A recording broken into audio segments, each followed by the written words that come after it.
Madame, Monsieur, bonsoir. Voici nos titres. Le pont sur le fleuve Nyandang, comment évoluent les travaux de réalisation. Le ministre des Travaux publics était sur le site pour voir les stades d'avancement de l'ouvrage. Bientôt, un programme de mise en valeur des stations balnéaires de Conakry. Le département du tourisme réfléchit à la rentabilisation des plages de la capitale. Il faut d'abord les rendre propres. Et puis, ces gros bras que vous voyez en image, ils pratiquent l'haltérophilie. Ils soutiennent le programme de développement du chef de l'État, une expression faite récemment par l'organisation d'une journée culturelle et sportive. Voilà pour les titres. Madame, Monsieur, bonsoir. Merci de nous rejoindre dans cette édition d'information qu'on ouvre sur cette audience du président de la République. Professeur Alpha Condé a reçu ce matin l'ambassadeur de la République islamique d'Iran en Guinée. Plusieurs sujets de coopération étaient au menu des entretiens. On relève que ces discussions pourraient aboutir bientôt à l'installation à Conakry d'une usine de montage de véhicules. Assanassi Keita. Entre autres sujets évoqués au cours de cette audience, les mines et l'installation d'une usine de montage de véhicules à Conakry. Vous savez, nous avons une société mixte de mines en Guinée. Alors nous avons parlé de la possibilité de tenir la réunion du conseil d'administration de cette société pour lancer les activités. Il y a aussi des délégations d'experts iraniens qui, dans les prochains mois, ils viendront en Guinée pour vérifier les coopérations entre les deux pays dans le domaine de l'énergie, aussi peut-être dans le domaine de faire la chaîne de montage des véhicules iraniens ici à Conakry.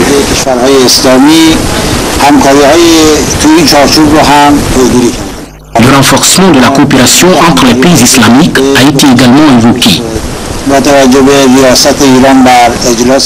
Comme Iran a la présidence du mouvement de nous alignés et que la Guinée a la présidence du Conseil des ministres de l'OCI, dans les domaines de coopération qui concernent les deux organismes, nous avons aussi parlé.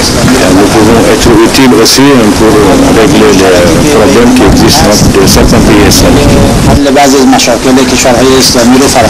Une mission d'experts iraniens s'y rendra très prochainement à Conakry pour discuter avec les autorités guinéennes des besoins réels dans le domaine de l'énergie et du montage de véhicules.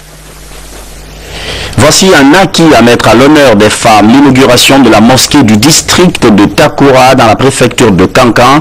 L'édifice a été inauguré par la première dame de la République, une occasion pour faire des prières en faveur de la paix. Ali Badra Condé.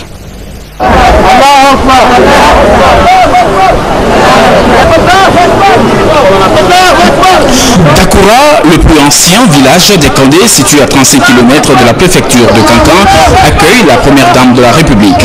Le district de Takoura est un foyer islamique.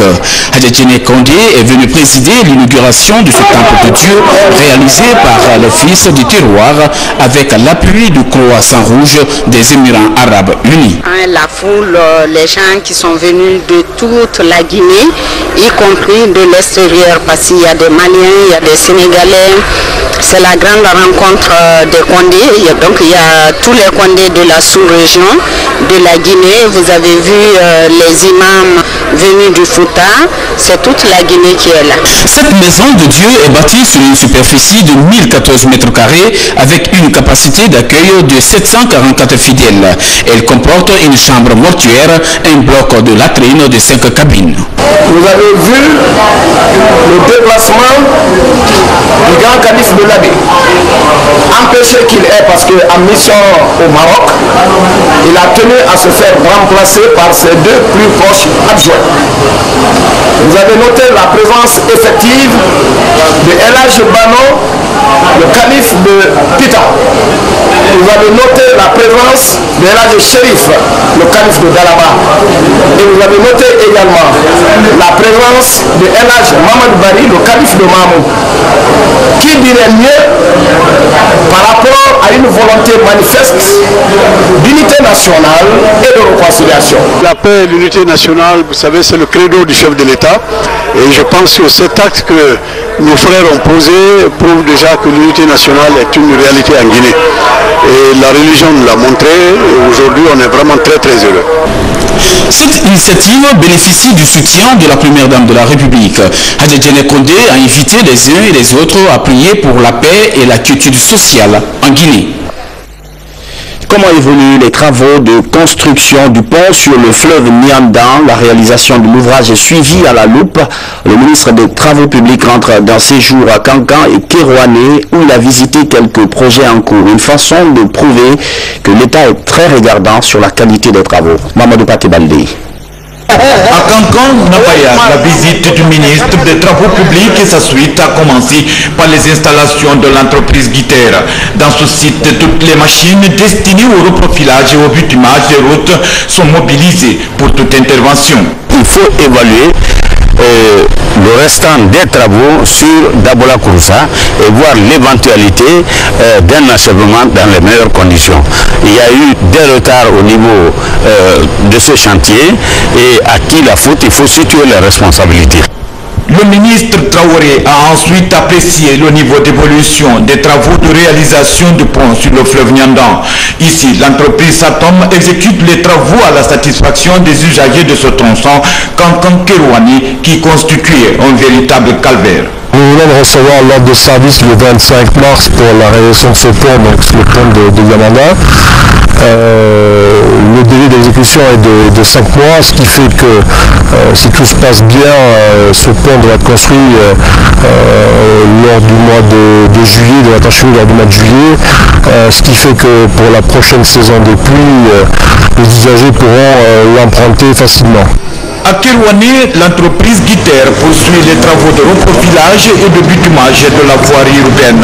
Après le dégagement et le remblayage, l'entreprise entame la phase de construction des canaux d'évacuation. Partout, le ministre des Travaux publics s'est dit émerveillé par la qualité des travaux exécutés. Il a ensuite dit aux entreprises que le souci du gouvernement demeure le désenclavement de nos villes et nos villages et qu'elles sont tenues au respect des cahiers de charges pour le bonheur des parties. Prochaine étape, les villes de Beila, Zirekoye et Massanta. En attendant donc ces étapes, sa collègue de l'action sociale s'est rendue récemment sur le site du centre d'autonomisation et de promotion des femmes. L'infrastructure est en chantier au quartier Cameroun, c'est dans Dixine. La ministre s'est finalement fait une idée du niveau d'avancement des travaux. Pour l'instant, on parle de 60% de réalisation. Mohamed de Camara. Le ministère de l'Action sociale fait de l'autonomisation et de la promotion des femmes son principal cheval de bataille. La réhabilitation et la relance des centres d'apprentissage des métiers passent nécessairement par là. Pour matérialiser cette volonté, la ministre de l'Action sociale se rendit sur ce chantier pour constater son état d'avancement. Actuellement, le niveau de construction est à 60%. Et pour l'instant, nous sommes toujours dans le contractuel. Pas de retard pour l'instant. Il y a eu beaucoup de difficultés dans le paiement et dès qu'on a eu le paiement de compte, on a relancé le chantier.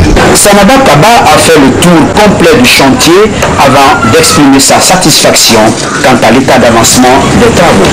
On a tenu à voir la réalité sur le terrain. Ce centre va abriter beaucoup de femmes, ça va les former. Par le passé, tout le monde connaît la réputation du Cameroun. Ça a été le tout premier centre. Nous souhaitons que ça redevienne encore la même chose avec beaucoup de modernisation. Bâti sur une superficie de 1334,93 m², le centre d'autonomisation et de promotion des femmes de Cameroun, une fois achevé, abritera essentiellement des ateliers de couture, de teinture, de saponification, des bio et autres salles de conférence. Une manière de mettre les femmes dans les conditions d'apprentissage les meilleures. Il existe désormais en Guinée un forum des femmes parlementaires. Cet espace de dialogue où on parle exclusivement de droits féminins a été installé grâce à un appui du PNUD et du NDI. Bientôt, les tout premiers travaux de cet organe. François Lamar. La mise en place de ce forum en Guinée part du fait que nombreux groupements, associations et réseaux sont créés et luttent pour garantir les droits des femmes en Guinée, surtout leur accès aux instances de décision. Constat, les résultats de lutte menée par ces associations sont au-dessous de la moyenne, d'où ce forum pour inverser les tendances.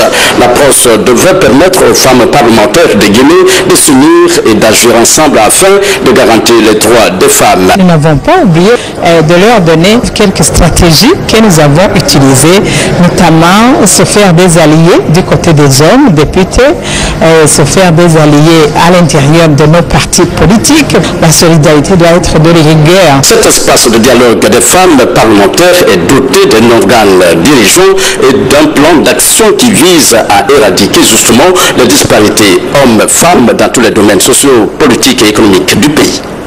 Il y a la Constitution qui nous consigne 30% des postes de responsabilité. Mais ce n'est pas respecté ni dans le politique, ni dans l'administration.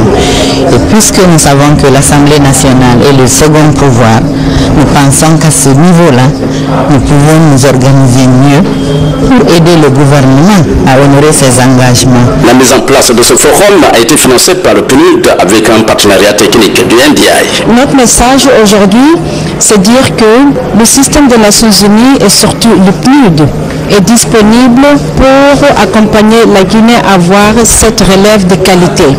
La Guinée maintenant dispose d'un mécanisme au sein du Parlement qui devrait, à l'instar des autres pays qui ont la même structure, leur permettre de faire en sorte que les engagements de la Guinée à l'égard de la protection des droits des femmes et la promotion de leur participation au développement soit une réalité. À la cérémonie d'installation de ce forum, l'assurance a été donnée par Madame le ministre de l'Action sociale et de la promotion féminine quant au soutien du gouvernement guinéen à l'atteinte des objectifs du forum. Le combat de la femme ne peut être possible que par les femmes elles-mêmes. Personne d'autre ne fera notre combat à notre place.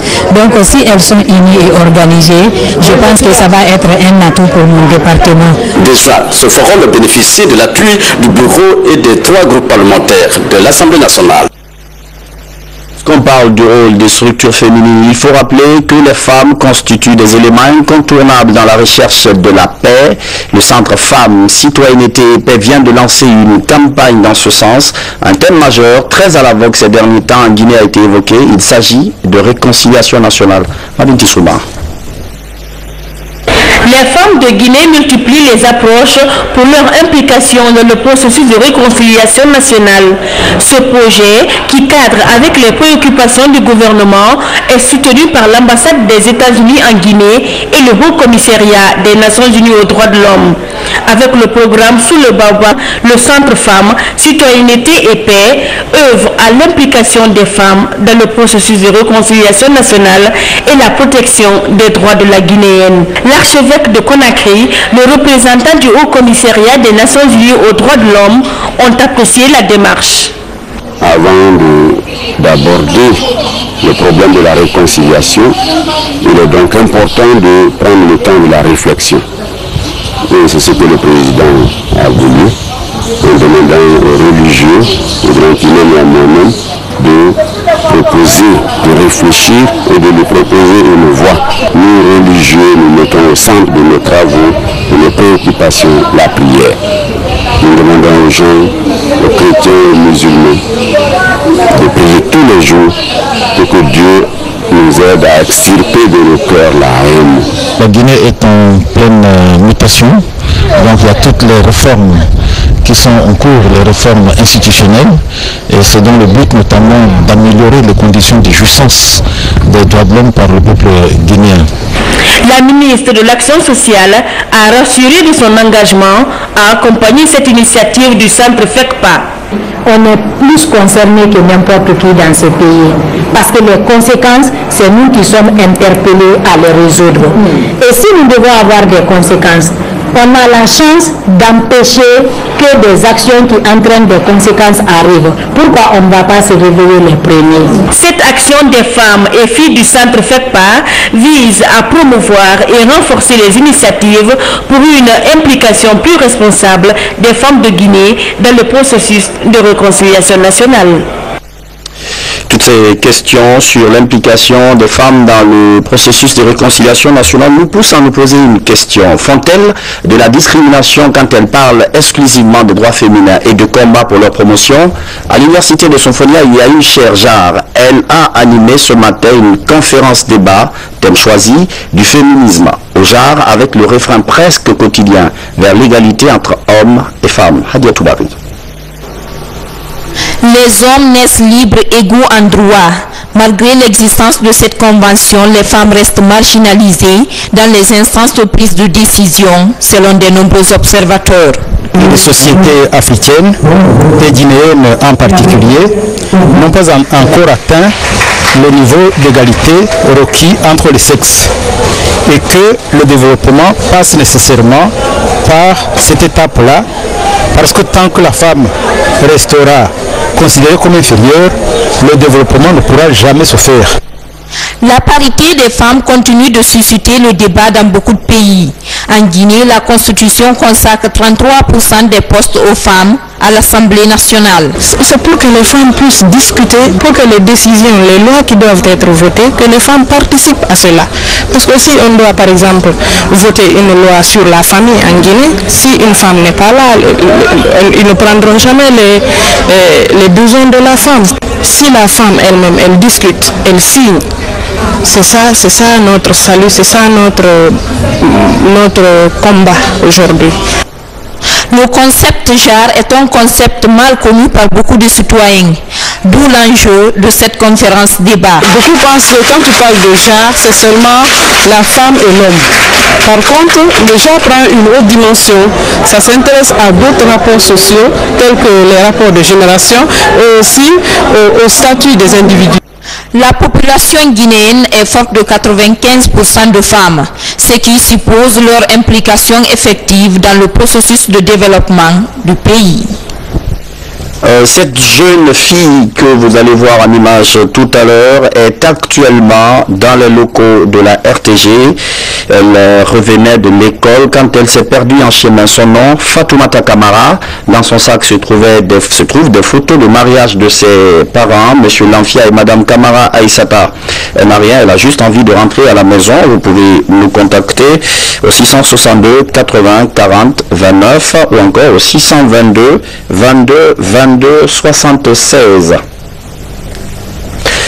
Hors du continent, plus précisément en Allemagne, des journalistes, caméramens et monteurs africains sont à l'école de la Deutsche Welle Academy. Ils viennent du Sénégal, du Congo-Brazzaville et de la République de Guinée. Nos collègues Ibrahim Keita, Sekou Sibi et Fodé Moussa Kamara prennent part à cette formation. Et c'est Ibrahim Keita lui-même qui signe ce reportage. Suivez. Après 3 ans de partenariat avec 39 télévisions africaines, la Deutsche Welle opte pour la formation des formateurs. Avec 6 équipes à l'arrivée, ils sont au total 18 journalistes, caméramans et monteurs retenus. Pour cette première étape, ils viennent du Sénégal, du Congo-Brazzaville et de la Guinée. L'objectif est d'amener ces professionnels à pouvoir former leurs confrères dans leurs pays respectifs. L'idée, c'est de leur donner tous les études, toutes les méthodes pédagogiques afin que nos participants soient dans la mesure de faire un bon transfert des connaissances à leurs collègues dans leur station de télé pour que tout ce qu'on a travaillé avec eux depuis 2011, depuis 3 ans, pour que cette connaissance se répande dans leur télévision. Dans cette démarche, Sénégalais, Congolais et Guinéens vont suivre durant 2 semaines des méthodes et techniques pédagogiques liées à une formation de qualité, ce qui selon eux comble un vide. À notre retour au pays, on sera capable de former d'autres collègues qui sont restés là-bas. Donc vous savez, le monde de l'audiovisuel, c'est en perpétuelle mutation. Donc tout le temps, se remettre à niveau. La réussite d'un reportage dépend le plus souvent de l'esprit d'équipe, mais aussi de la disponibilité de ce dernier. Une volonté qui nécessite un accompagnement. Ça va apporter beaucoup de choses à la Guinée parce que après ici, ce qu'on a appris, on va donner ça aux autres. Vous savez, on a besoin de formation chez nous. Un programme de formation est déjà établi avec la participation de la Deutsche Welle. La Guinée, elle, est programmée entre le 27 octobre et le 7 novembre prochain. Santé, l'actualité, c'est cet appui d'une entreprise chinoise dans la lutte contre la fièvre hémorragique virale Ebola. Elle a remis 2 milliards de francs guinéens pour renforcer les moyens de lutte de Conakry contre cette épidémie. Le don comprend également des kits sanitaires. Ramatoulaye Touré. Des produits pour désinfecter et un chèque de 350 millions de francs guinéens. C'est le don que la société chinoise met à la disposition du comité de lutte contre la fièvre hémorragique Ebola en Guinée.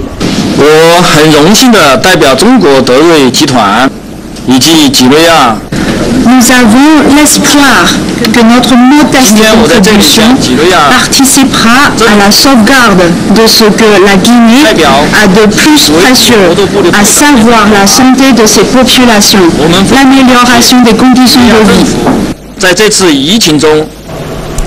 Pour le ministre de la Coopération, ce geste d'une société chinoise à la Guinée prouve à suffisance l'excellence des vieilles relations de coopération entre nos deux pays.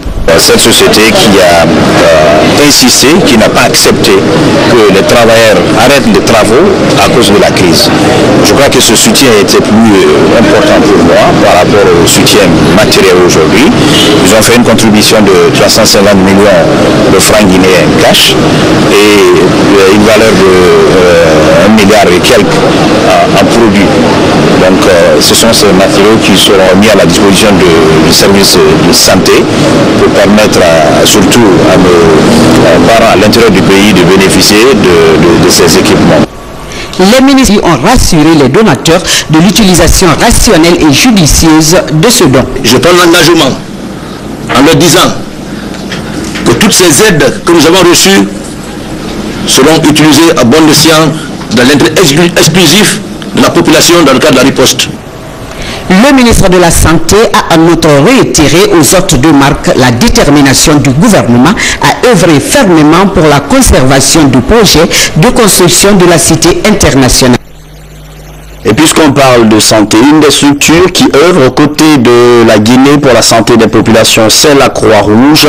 L'institution existe depuis 150 ans maintenant, une célébration d'anniversaire sur fond de préoccupations dans la lutte contre Ebola. Mais comme il faut faire des vœux à chaque anniversaire, la Croix-Rouge a émis le souhait de poursuivre l'aventure avec le gouvernement guinéen. Abdoulaziz Baldé, Mamadou Paté Baldé. Offrir des services humanitaires aux populations vulnérables est l'une des principales missions de la Croix-Rouge dans le monde.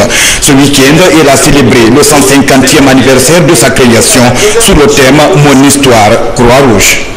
C'est l'occasion pour nous, la Croix-Rouge guinéenne, de réaffirmer notre engagement aux côtés des pouvoirs publics pour relever les défis les plus importants et les plus complexes qui se posent actuellement à notre société nationale, comme les épidémies Ebola, la rougeole ou méningite, la dégradation de l'environnement et le changement climatique. Plusieurs allocutions ont ponctué cette cérémonie. Le gouvernement guinéen a quant à lui loué les efforts de la Croix-Rouge et du Croissant-Rouge en Guinée. Les autorités du pays ont également magnifié l'œuvre des agents volontaires qui viennent souvent aider. La rencontre a aussi enregistré des séances de démonstration sur les gestes de l'institution à travers une projection de films. Ces témoignages montrent la nécessité de renforcer et d'accompagner l'œuvre de Harry Dunant, fondateur de la Croix-Rouge. Une œuvre qui se poursuit d'ailleurs, la mise en valeur des plages de Conakry au cœur de ce déplacement du ministre du Tourisme. Le ministre était donc sur certains sites pour voir comment ils sont gérés. Premier constat, le manque d'aménagement de ces espaces pourtant très fréquentés par des jeunes. Ansouman Toumani Kamara. La capitale, les stations balnéaires de Taouia, Takonko dans la commune de Ratouma et Belnarès dans Matoto constituent les premières étapes du périple du ministre du Tourisme sur les sites touristiques du pays. Ces merveilles naturelles étaient dans un passé récent des dépotoirs d'ordures, un lieu de dépravation et d'insécurité. Elles ont changé de visage en devenant des pôles d'attraction des jeunes et des touristes grâce aux efforts des groupes de jeunes des différents quartiers. Qui nous montre qu'on peut oser aller vers lui. Nous avons des problèmes, vous remarquez ici, il y a des tonnes d'ordures que la mer rejette tous les jours. Et nous, il y a près de 20 ans, la jeunesse s'est érigée en association et on est en train tous les jours de ramasser des ordures. Si la Guinée est en passe de gagner le pari des réceptifs, cependant ces sites touristiques demeurent à l'état primaire à maints endroits. Et le département du tourisme entend élaborer un plan d'urgence pour relancer la destination Guinée. Il faut reconnaître que la Guinée a beaucoup de merveilles. C'est là parce que c'est la nature que nous avons dotée sur ces merveilles. Toutes les plages que nous avons eu à visiter, on ne peut pas prendre une plage à la place d'une autre plage, tellement qu'elles sont belles, mais il suffit de les aménager. Déjà, les signes de valorisation de ces plages sont visibles à Robané Taouya avec l'inauguration du bureau de gestion du site et l'ouverture d'un espace d'exposition artisanale qui offre aux visiteurs toute une gamme de produits, fruits du génie créateur de l'artisanat guinéen. La section art et culture du RPG Arc-en-Ciel soutient les actions gouvernementales. Elle vient d'organiser une journée sportive et culturelle. Plusieurs dizaines de jeunes des communes de Matam et Matoto étaient mobilisés pour la circonstance. Mamadou Alpha Baldé. Une dizaine, ces gros bras viennent des différents temples de Matoto et Matam. Organisée par la section art et culture du RPG Arc-en-Ciel, cette rencontre culturelle est une façon de rassembler les jeunes de ces deux communes autour des idéaux de changement du parti au pouvoir. La Guinée, à travers la jeunesse, derrière le président Alpha Condé pour la réalisation du projet de société pour lequel il a été élu en 2010. C'est la preuve de l'abnégation du combat que les jeunes sont en train de mener et qui montre la mobilisation du RPG pour soutenir le projet jeune de société du professeur Alpha Condé. Ici, au stade de Bessia, la foule s'est régalée. Les compétiteurs ont soulevé jusqu'à 170 kg. Selon les organisateurs, le combat pour le succès du RPG Arc-en-Ciel, le présidentiel de 2015, passe par le soutien de la jeunesse. La jeunesse guinéenne est mobilisée derrière son excellence, le professeur Alpha Condé. Voici pourquoi vous voyez ces jeunes en train d'acclamer, en train d'exprimer et de montrer à l'opinion nationale et internationale que le professeur Alpha Condé est le choix et élu de la jeunesse guinéenne. Cette campagne de sensibilisation et d'information devrait s'étendre aux autres communes de la capitale et de l'intérieur du pays. Des jeunes de Conakry plutôt bien nourris. Fatoumata Kamara est actuellement dans les locaux de la RTG. Elle revenait de l'école quand elle s'est perdue en chemin. Dans son sac se trouvent des photos de mariage de ses parents, M. Lanfia et Mme Kamara Aïssata. Elle n'a rien. Elle a juste envie de rentrer à la maison, comme on vous le disait tout à l'heure. Vous pouvez nous contacter au 662 80 40 29. Je ne sais pas si à la réalisation on a ces numéros, mais aussi au 622 22 22 76. C'est la fin de cette édition d'information. Merci de votre fidélité à la télévision nationale. Bonsoir.